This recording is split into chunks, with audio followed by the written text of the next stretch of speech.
Black communities have sadly been marching for over 100 years against police abuse, but for the police to protect and serve our communities like they do elsewhere. In the 1950s, news cameras exposed the brutal horror of legalized racism in the form of segregation. The news cameras of the 1950s exposed the brutal treatment of people who dared to challenge the system. News cameras exposed to the world that black people did not have the same constitutional protections, that freedom of speech, the right to assemble and protest were not rights extended to African Americans. 70 years later, it is the cell phone camera that has exposed the continuation of violence directed at African Americans by the police and exposed the reality that the right to life, liberty, and the pursuit of happiness is not guaranteed to all African Americans at all times. Now the movement for police accountability has become a rainbow movement, reflecting the wonderful diversity of our nation and the world. The power of this movement will help move Congress to act, to pass legislation that not only holds police accountable and increases transparency, but assists police departments to change the culture. Now, I know that change is difficult, but I am certain that police officers, professionals who risk their lives every day, are deeply concerned about their profession and do not want to work in an environment that requires their silence when they know a fellow officer is abusing the public. I am certain police officers would like to be free to intervene and stop an officer from using deadly force when it is not necessary. And I am certain that police officers want to make sure they are trained in the best practices in policing. A profession where you have the power to kill should be a profession that requires highly trained officers who are accountable to the public. Embarking on a journey toward a new vision for policing in America is only possible because of the incredible leadership in the House of Representatives. We now have over 200 co-sponsors in the House and the Senate.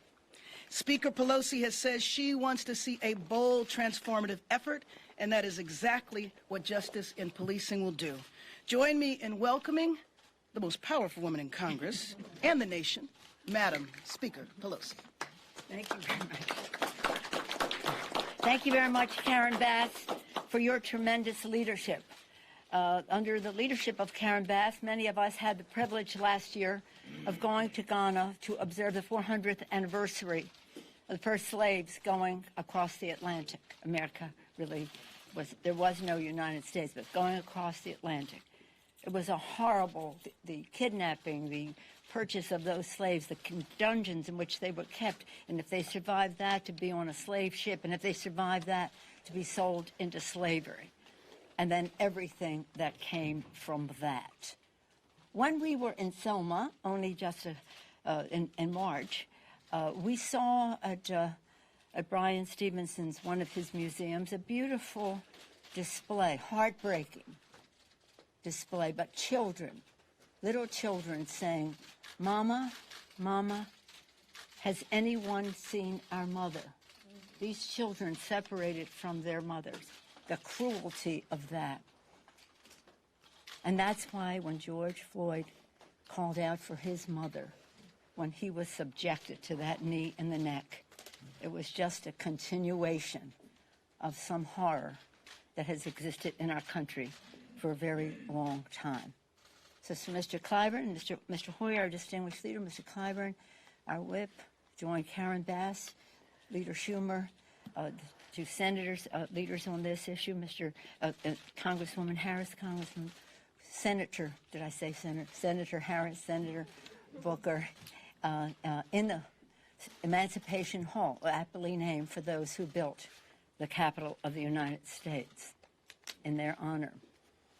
We were there for 8 minutes and 46 seconds on our knees. My members will attest, it's a very long time. Amen. It's a very long time. And I graciously led them in falling over when it was over so that they could do the same thing. But here we are, the martyrdom of George Floyd gave American experience a moment of national anguish as we grieve for the Black Americans killed by police brutality. Today, this moment of national anguish is being transformed into a movement of national action as Americans from across the country peacefully protest to demand an end to injustice. Today, with the Justice in Policing Act, the Congress is standing with those fighting for justice and taking action. Let us, my colleagues, just go over some of those names of martyrdom. George Floyd, Jackson Davis, Oscar Grant. So sad. Breonna Taylor, Armand Arbery, Botham Jean, Terrence Crutcher, Philandro Castle, Freddie Gray, Walter Scott, Tamir Rice, Michael Brown, Eric Garner, Trayvon Martin. My colleagues, any other names you want to add? Sean Bell. Amadou Diallo. Thank you. We cannot settle for anything less than transformative structural change, which is why the Justice in Policing Act will remove barriers to prosecuting police misconduct and covering damages by addressing the quality immunity doctrine. It will demilitarize the police by limiting the transfer of military weaponry to state and local police departments. It will combat police brutality by requiring body and dashboard cameras, banning chokeholds, no-knock warrants in drug cases, and end racial profiling. Will finally make lynching, Mr. Hoyer, a federal hate crime. And I salute Chairwoman Bass and Representative Bobby Smith and our two distinguished Senators Harrison Booker and others for their work in helping to pass H.R. 35 this year. Police brutality is heartbreaking reflection of an entrenched system of racial injustice in America. True justice can only be achieved with full, comprehensive action. That's what we are doing today. This is a first step. There is more to come. In the coming weeks, the House will hold hearings, mark up the bill. Once the House passes it, the Justice in Policing Act, Leader McConnell will he must swiftly take it up. Leader in the Congress, the President must not stand in the way of justice. The Congress and the country will not relent until this legislation is made into law. My colleague, Mr. Clyburn, is always getting awards for liberty and justice for all. That's what this is about. That's what our distinguished leader, Mr. Schumer, talked about in Emancipation Hall. I'm pleased to yield to the distinguished leader of the United States Senate, Democratic leader, Mr. Schumer. Mr. Schumer.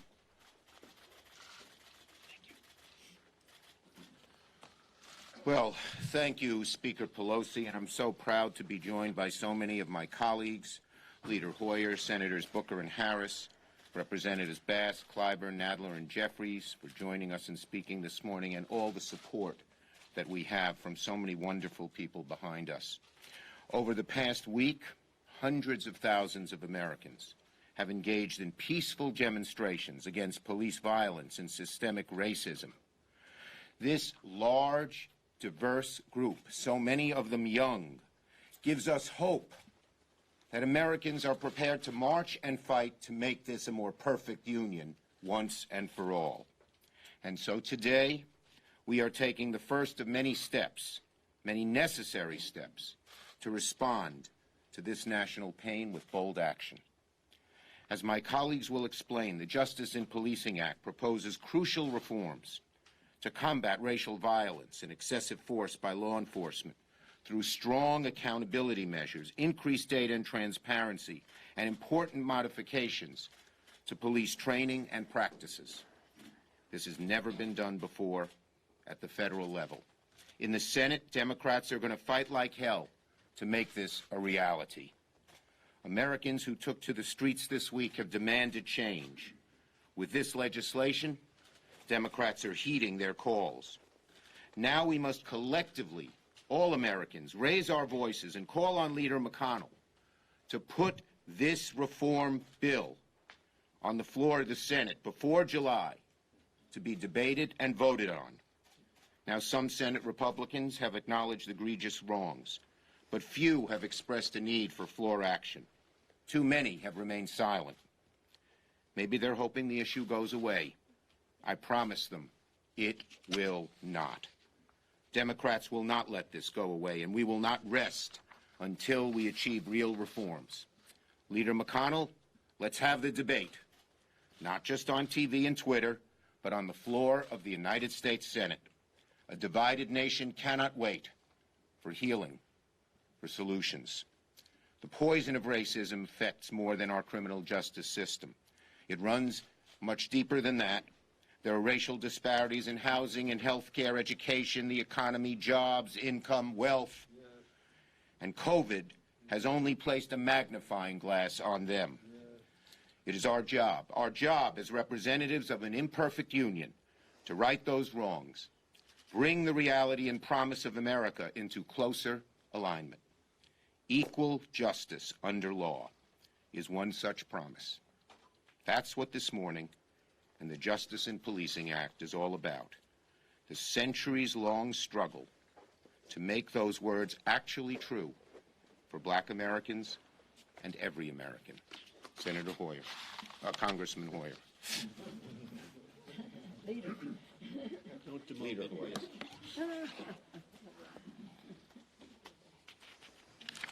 These are serious times. I have walked across the Edmund Pettus Bridge 15 times, hand in hand with my brother John Lewis. My grandchildren have been there, my daughters have been there. In Selma in 2015, President Obama asked us this: what greater form of patriotism is there than the belief that America is not yet finished, that we are strong enough to be self-critical, that each successive generation can look upon our imperfections and decide that is in our power to remake this nation to more closely align with our highest ideals. That is what the Boston Tea Party was about, a demonstration. Some Britons would say a violation of law to redress rights. We remain a nation of imperfections, calling out to us to be addressed with the seriousness and determination to make good on the promise that all are created equal, all entitled to life, liberty, and the pursuit of happiness, and the right to breathe, the right to have their lives matter. We've heard our people cry out, "I can't breathe." We've heard our people speak out, "Black lives matter." Black lives matter. The protests we've seen in recent days are an expression of rage born of despair. Today, Democrats in the House and Senate are saying, "We see you. We hear you. We are acting." Thank you, Karen Bass. Thank you, Congressional Black Caucus. Thank you, Leader Pelosi and Leader Schumer. The killing must stop. The carnage must end. That begins with transparency and accountability. Among other provisions, this bill will increase transparency and accountability of law enforcement nationwide by, one, requiring state and local law enforcement agencies to collect and report data. Secondly, incentivizing the creation of independent investigation structures for police involved in deaths, and creating best practice recommendations based on the Obama administration's 21st Century Policing Task Force. This legislation makes it clear that police departments are serving and are answerable to all the residents in their communities, including African Americans. I want to thank my colleagues who have been leading this effort in the House: Chairwoman Bass, Chairman Nadler, Chairman Jeffries, and Whip Clyburn, and Senator Harris.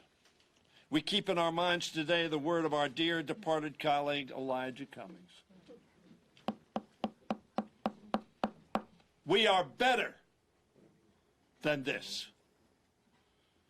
And now it's my privilege to introduce a former mayor of a great city in our country, a representative of the state of New Jersey, and a leader in this effort, Senator Cory Booker. We are better than this.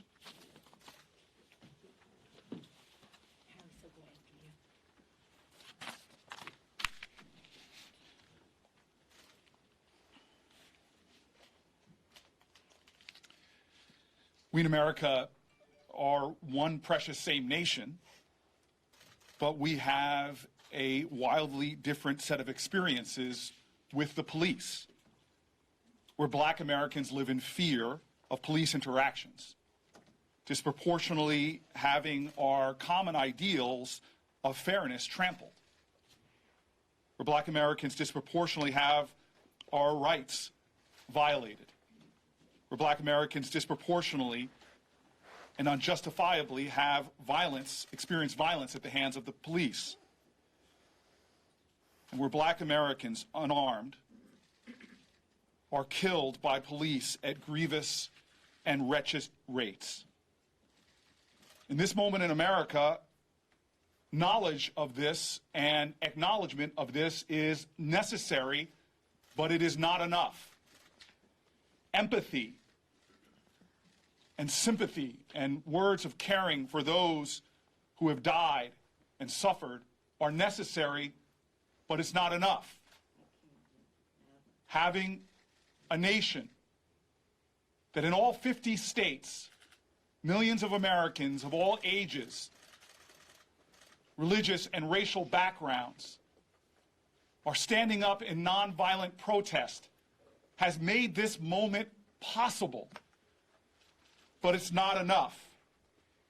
We must change laws and systems of accountability. We must pass legislation that makes our common values and our common ideals real in the law of our land.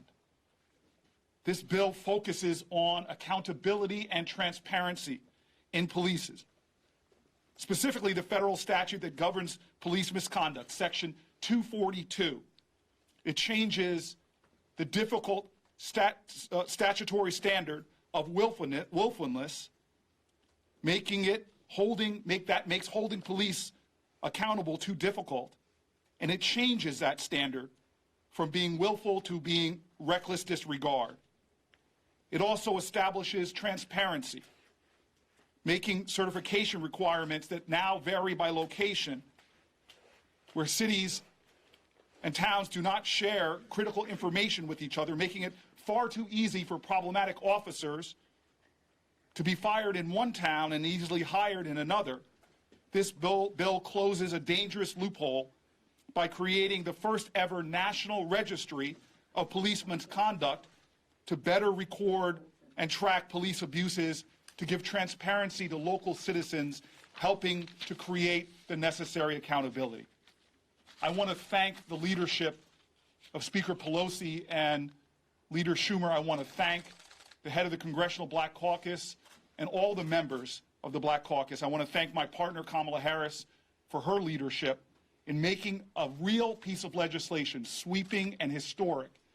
And now we must deal with the work of making it the law of the land, of transforming the energy and the power, the empathy and the love of this moment into actual changes in American federal law. I'm honored to bring up my colleague, my friend, my sister, and my partner, Senator Kamala Harris.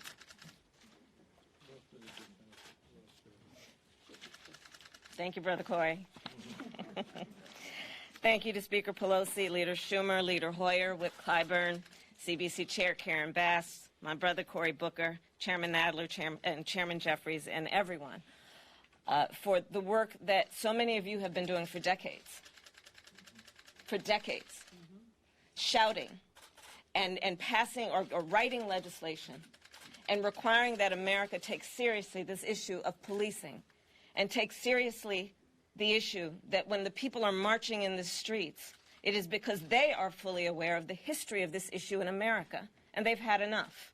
So I thank all the leaders here for what you do. And we're here because Black Americans want to stop being killed.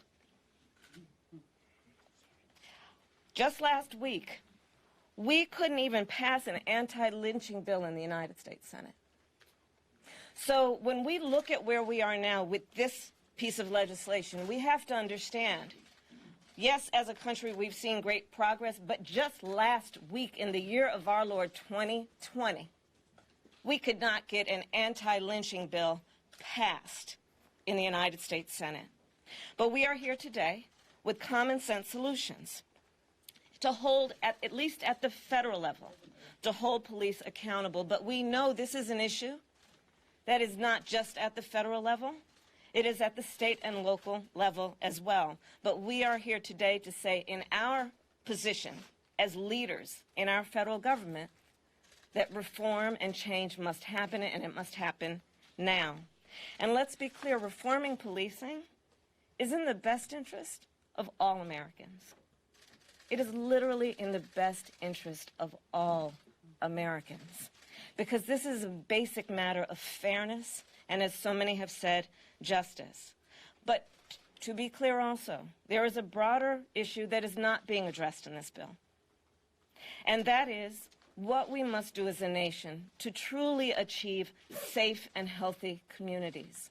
Part of what has been upside down in policing policy in America is that we have confused having safe communities with hiring more cops on the street, as though that is the way to achieve safe communities, when in fact, the real way to achieve safe and healthy communities is to invest in those communities, in affordable housing, in the ability for home ownership, jobs, funding our public schools, giving people access to capital so they can grow those small businesses that are part of the leadership and the health of these communities.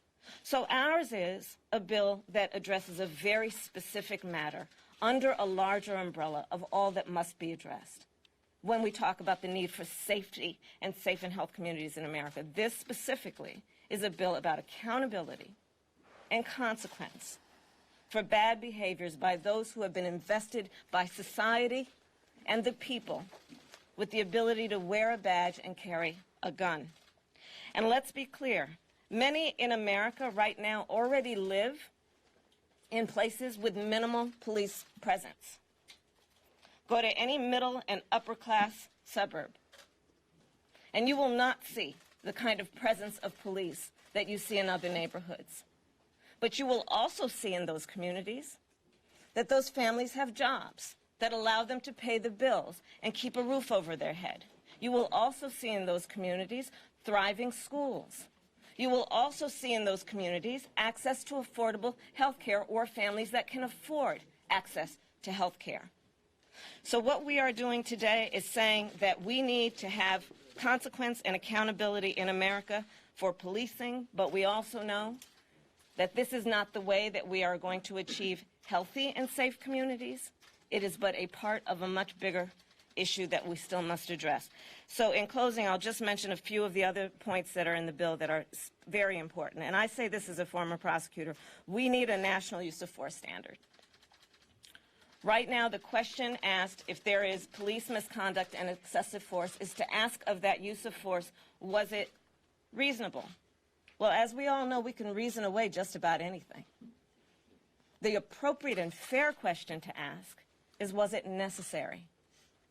So part of what our bill will address is a national use of force standard, independent investigations. Again, as a former prosecutor, I can say, no matter how well-intentioned the prosecutor of a DA's office, when they are confronted with dealing with misconduct by a police officer who serves in a department they work with every day, at the very least, there will be an appearance of conflict, even when none is intended.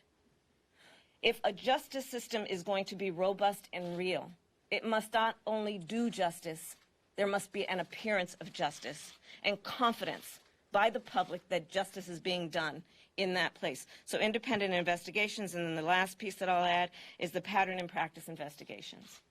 Under President Obama, under General Holder, these were robust, where when there was a finding or an accusation that there was a pattern and practice within a law enforcement agency, the federal government would do investigations. Well, those under this current administration have practically been shut down. They need to be reinstated, but also what we are saying is to give it teeth. In addition to what has been done in the past, we will grow on that progress by giving the Civil Rights Division of the Department of Justice subpoena power. So when police departments do not comply with requests, they will be required to by responding to a subpoena. And so my final point is, again, that it is time for this, and I am so heartened by all of the colleagues we have in the United States Senate, like Leader Schumer, who have banded together in support of this, and there's more work to be done, but I applaud all of the leaders on the stage. Thank you. And I will now introduce Karen. You go. Okay. I'd like to bring up the Majority Whip, Mr. Jim Clyburn. Thank you, Madam Chair. To Speaker Pelosi, Leader Schumer, Leader Hoyer, Chair Leader Bass, and all the other members who are here today. With liberty and justice for all. When I was a kid growing up in the little town of Sumter, South Carolina, we said the pledge every morning. And it ends with that phrase, with liberty and justice for all. A vision that we all knew in that little town was simply a vision. And when we were trying to put together our response, what was then CARES package, I said on the telephone call that this gives us a tremendous opportunity to restructure things in that vision. I was mocked for that. I was attacked for wanting liberty and justice for all by various media. I don't back away from that.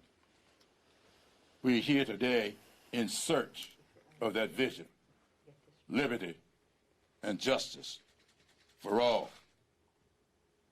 Now, you've heard what's going to be in this legislation. I want to say two things. First, to those who are responsible for writing it. And secondly, to those who are responsible for writing about it. Let me say this. With few exceptions, white people came to this country willingly in search of a new world full of liberty and justice for all. With few exceptions, black people came to this country against their will, chained, shackled, and came to these shores enslaved and stayed that way for 244 years. Think about how long that is. How many generations that is.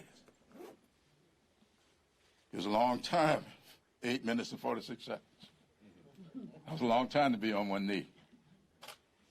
But for 244 years, there were plenty of knees on the necks of blacks who came to this country. And so as we write this legislation, and as you write about this legislation, please keep those two divergent sets of experiences in mind. We are still in search of a more perfect union. We will always be in search of a more perfect union. We must not allow any force in whatever office one may hold to turn the clock back on that pursuit. And with that, I'm pleased to introduce and present the Chair of Judiciary, Jerry Nadler.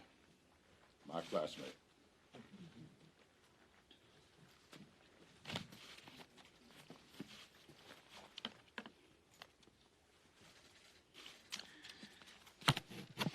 Thank you very much. I want to begin by thanking my dear friend Karen Bass, the chair of the Black Caucus and chair of the Crime Subcommittee, along with Senators Booker and Harris and our distinguished leadership, for their tremendous partnership in producing this important legislation. It has been inspiring to work alongside all of them throughout this whole process. We have heard the terrifying words, "I can't breathe," from George Floyd, from Eric Garner, from the millions of Americans in the streets calling out for revenge, for change. Our hearts ache for the loss of George Floyd, Breonna Taylor, Eric Garner, Amadou Diallo, and the many other victims of police violence over the years. For every incident of excessive force that makes headlines, the ugly truth is that there are countless others that we never hear about. We value and respect the many brave and honorable police officers who put their lives on the line every day to protect us in our communities.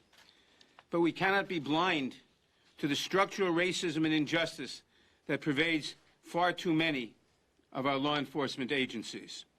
This is a systemic problem that requires a comprehensive solution. It has been an honor to work in lockstep with the Congressional Black Caucus and the other sponsors to craft the Justice in Policing Act, a historic piece of legislation. This bold, transformative, and responsible legislation will finally ban chokeholds at the federal level and incentivize states to do the same, help end racial profiling, get weapons of war off our streets, hold police accountable in a meaningful way, increase transparency, and require and encourage greater use of body cameras. It does all of this while also addressing issues on the front end by ensuring that our law enforcement agencies adhere to the very highest standards in training, hiring, and de-escalation strategies to address systemic racism and bias, to change the culture of law enforcement in America, and ultimately to save lives.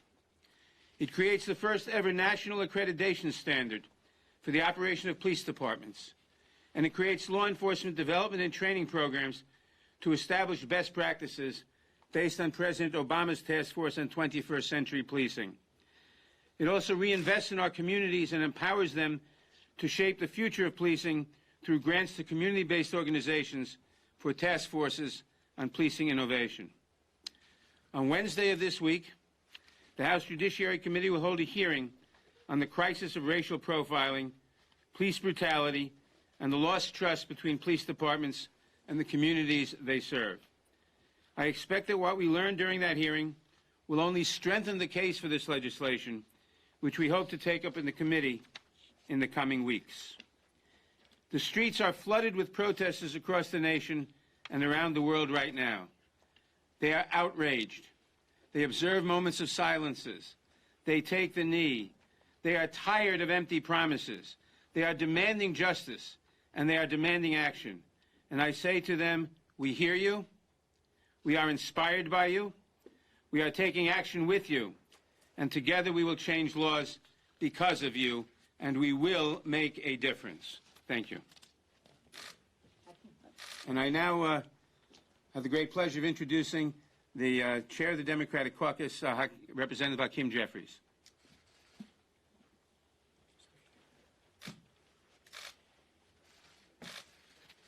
Thank you, Jerry. To Chairwoman Bass, Speaker Pelosi, Leader Schumer, all of my colleagues in government, I'm appreciative of your leadership and of what this moment represents. Racism is a cancer that poisons our society. And today we take a step toward addressing it by trying to eradicate the malignant tumor of police brutality, far too often disproportionately directed at unarmed, innocent, law-abiding African-American men and women. The chokehold, and other police tactics such as a knee to the neck, which cut off breathing and result in asphyxiation, is a procedure that is unnecessary, unacceptable, uncivilized, unconscionable, and un-American. This legislation will make it unlawful under our nation's civil rights laws. A significant number of police departments already prohibit the use of the chokehold and tactics such as a knee to the neck as a matter of policy. But it still continues to be deployed through this very moment. And that's why we need to address it, prohibit it, outlaw it, criminalize it as a matter of law. Like any profession, there are very good police officers and there are bad ones. We embrace those police officers who are in the community to protect and serve. But violent police officers, brutal police officers, abusive police officers must be held accountable.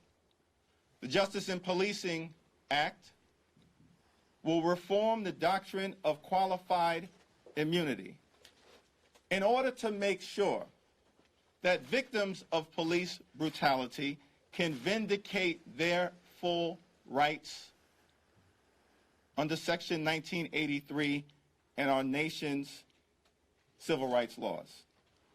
Unless there's accountability, there will never be change.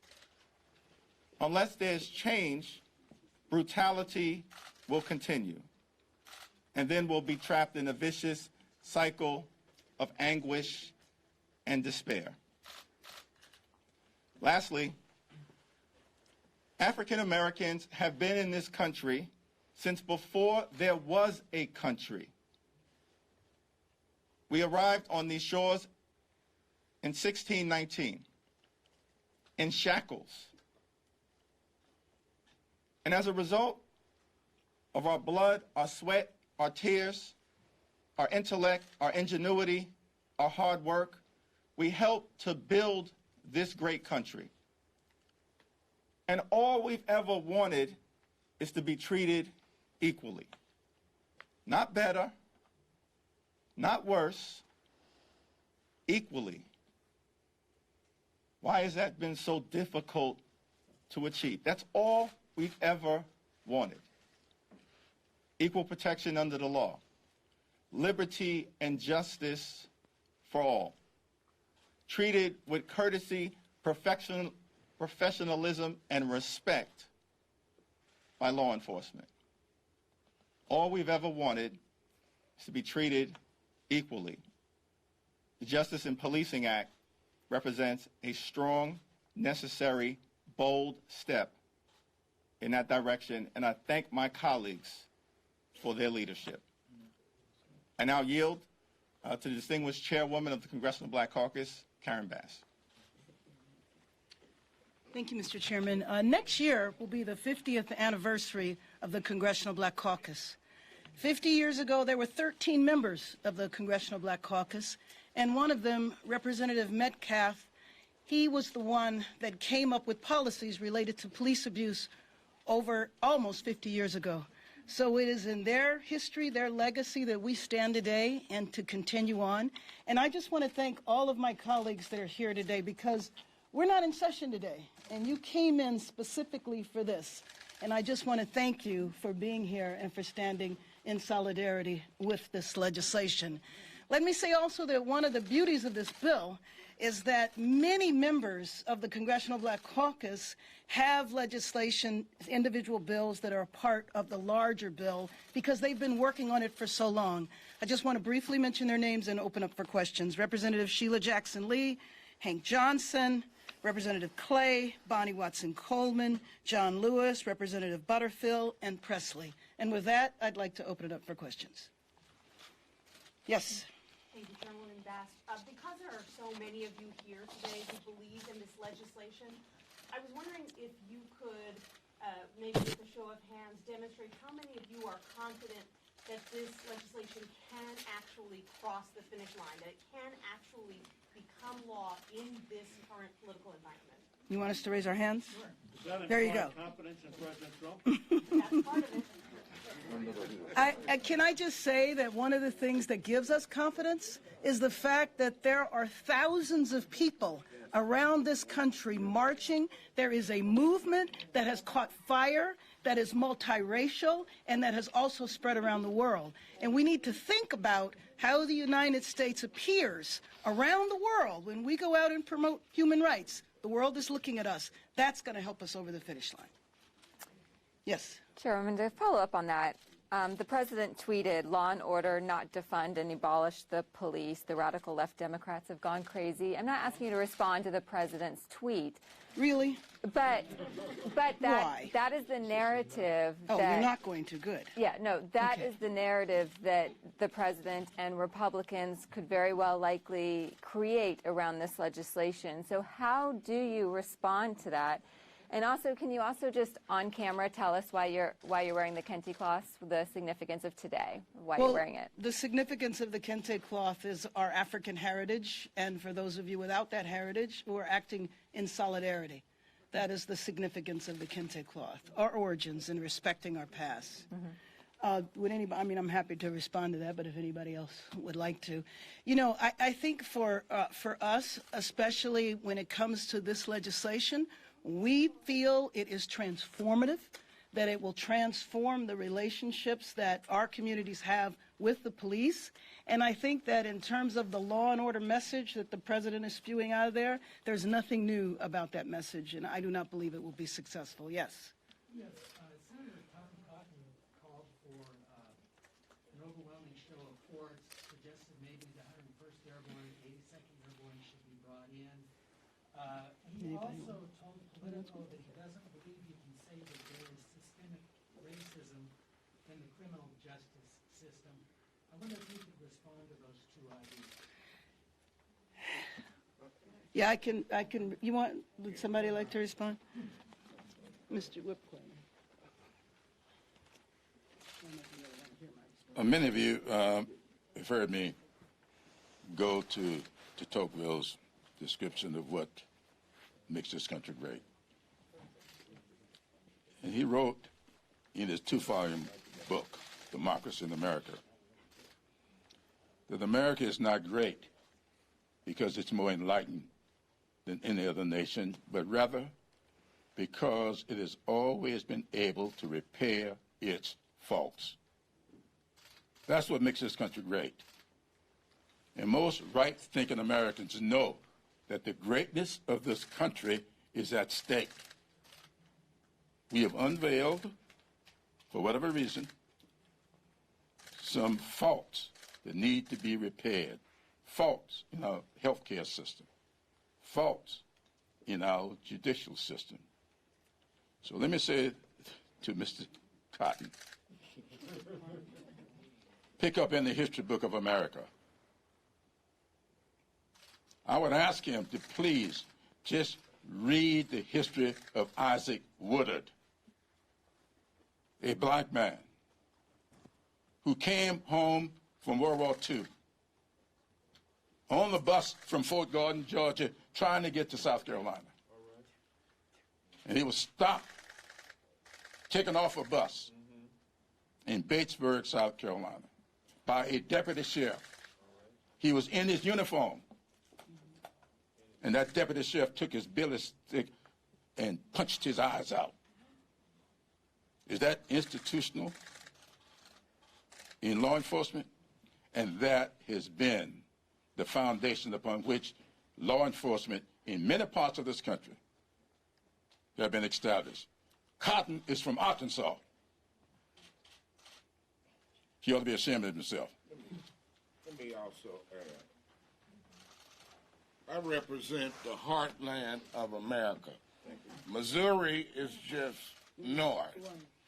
Oh, I'm Lacey Clay from St. Louis, Missouri. Missouri is just north of Arkansas, and I would suggest to any local, state, or federal official, sometimes we have to follow the will and wishes of the American people. Now, I've seen millions in my state and around the country, in small towns in Missouri and throughout this nation, who know there is an injustice throughout this nation, that we have been treated unequally. So I suggest Senator Cotton and others follow the lead of the people, the American people, and get on board with this effort. Thank you. Yes.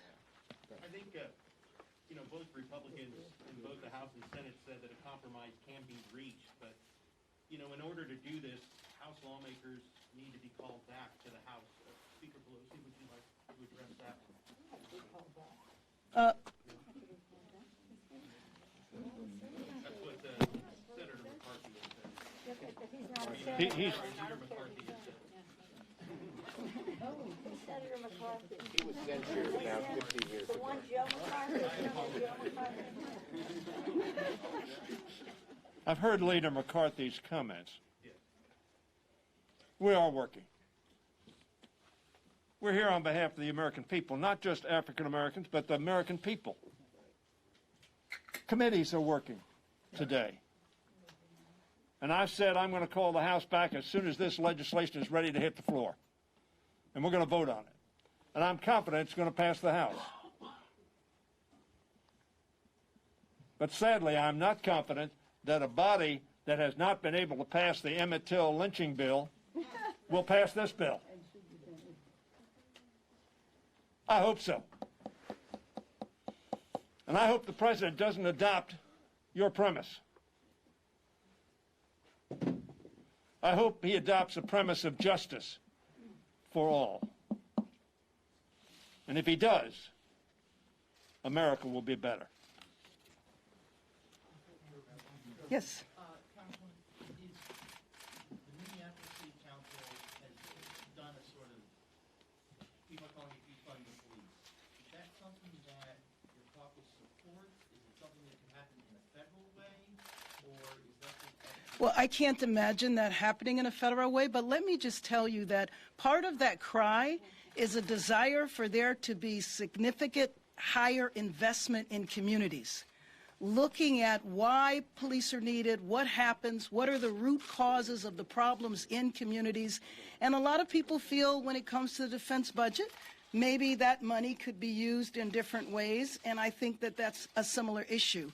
But the part about having a comprehensive investment in communities, on behalf of the Black Caucus, let me just say that obviously we're focusing on this bill right now, but we do have other legislation coming along the lines in the form of jobs and justice, which gets at a lot of issues in the community. Yes. Do you support the defund the police movement that we're seeing on the ground? I think the Congresswoman answered your question very clearly. But the fact is that we do have a great deal of legislation coming down the pike that addresses some of the concerns of our communities across the country.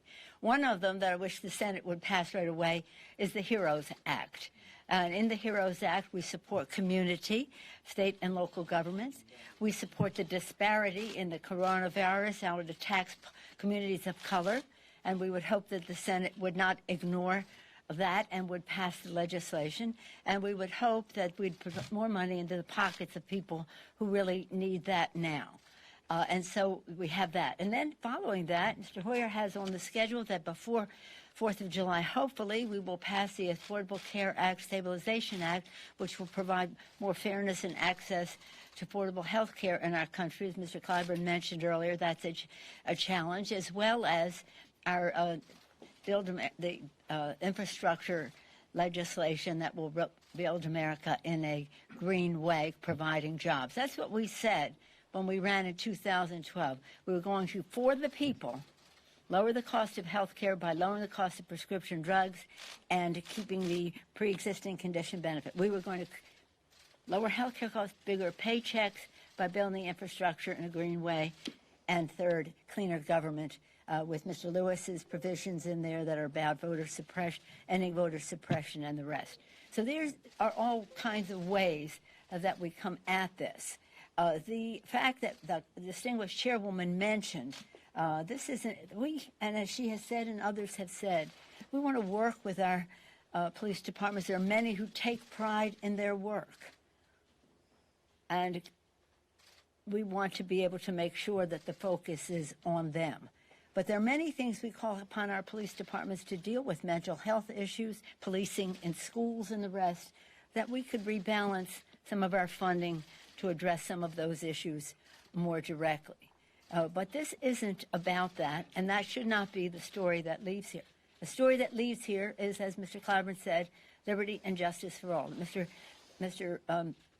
Schumer has mentioned that as well here and in the Emancipation Hall. Mr. Hoyer mentioned, quoting our distinguished former president, Mr. Obama, as to what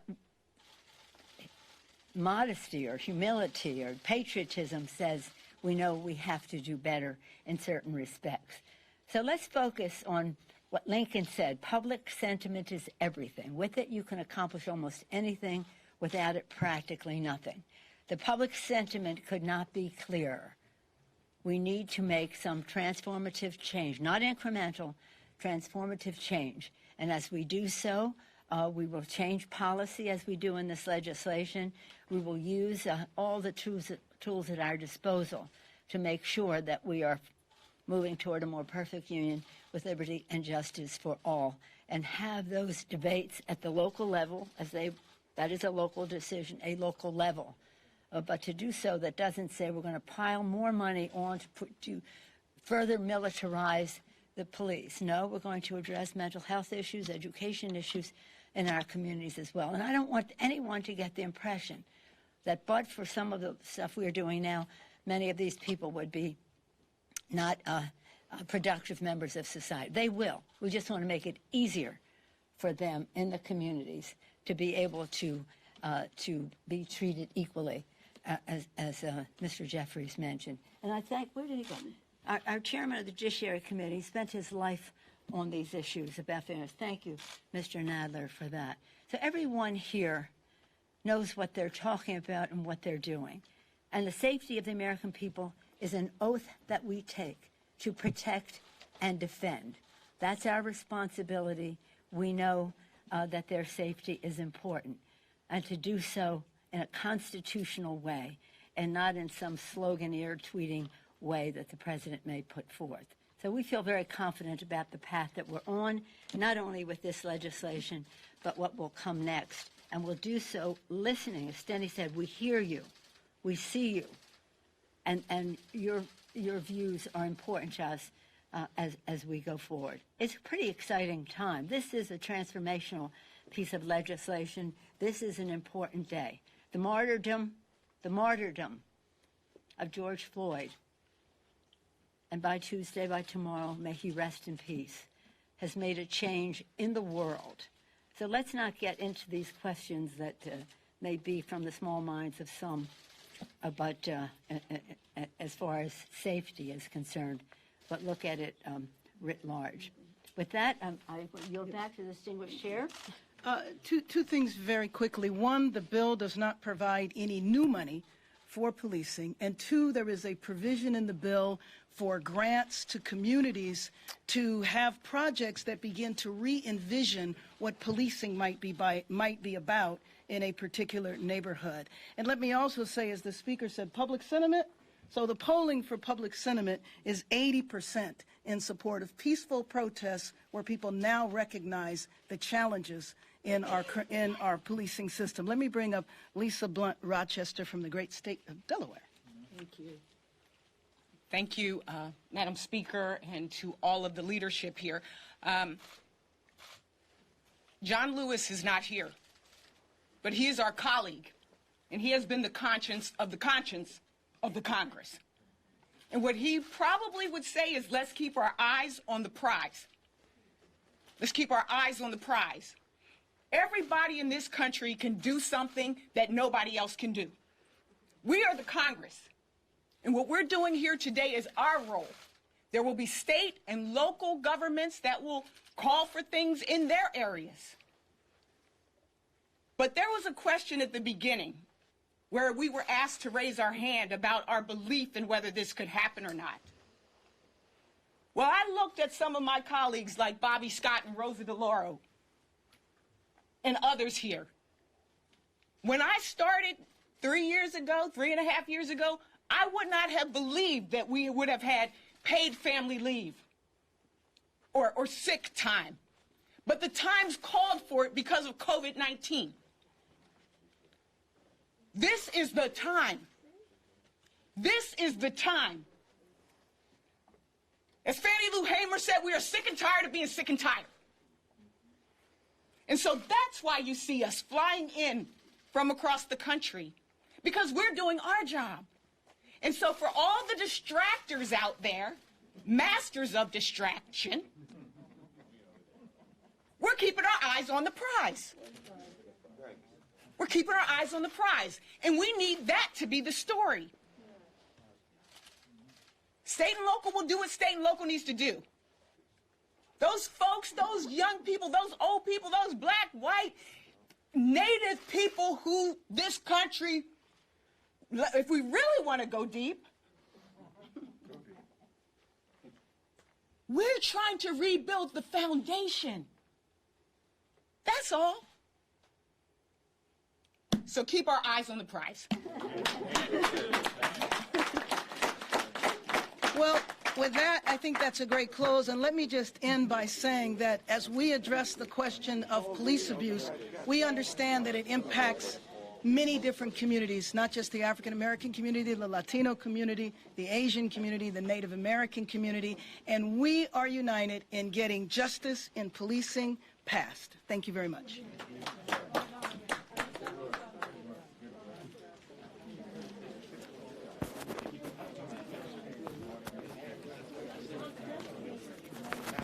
Rep. Johnson?